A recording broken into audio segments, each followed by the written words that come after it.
अच्छा ये बताओ लो ई जौना हिसाब से 60 तारीख से अगर हम गलती से विधायक हो गए रहती तो तू लोग का सोचता?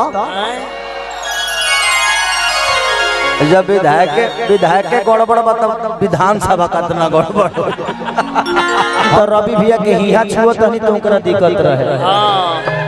आ तू तो कमर के नीचे ही छू देलू। अब सोचा हमारा कितना दिक्कत होई। ई पुत्रवती होकर के फेरा में बिया। ये कुछ भाग के ऊपर आवल चाहती है। बहुत क्या नाम है आपका? पूर्वी। पूर्वी ये नाम है कि गाना है? आई छपरा के है, छपरा के पूर्वी। हमारे यहाँ पूर्वी होता था हमारे महेंद्र मिश्र जी। छपरा का पूर्वी बहुत मशहूर है हिंदुस्तान में। छपरा ही ऐसा है कि बहुत प्यारी है और आपका नाम बहुत आपसे भी कई गुना ज्यादा प्यारा है। पूर्वी जरूर एक माई के नाम निर्गुण हो। अरे साला हम नाहियो चाह के वही जी चल जाते हैं कि दिल में बात बाबे हो।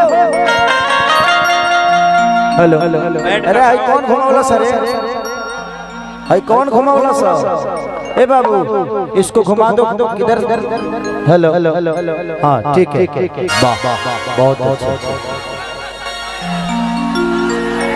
तू साइड में कहने खुरा तू बीच में रह तेहू चाहत तारी हमरा के ना।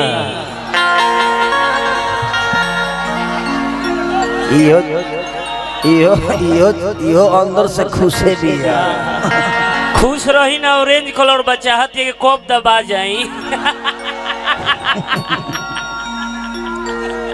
कि पता चल गइल बा मम्मी के केहू छुअता मौसम। क देलु असली बना देलु हेमा क के।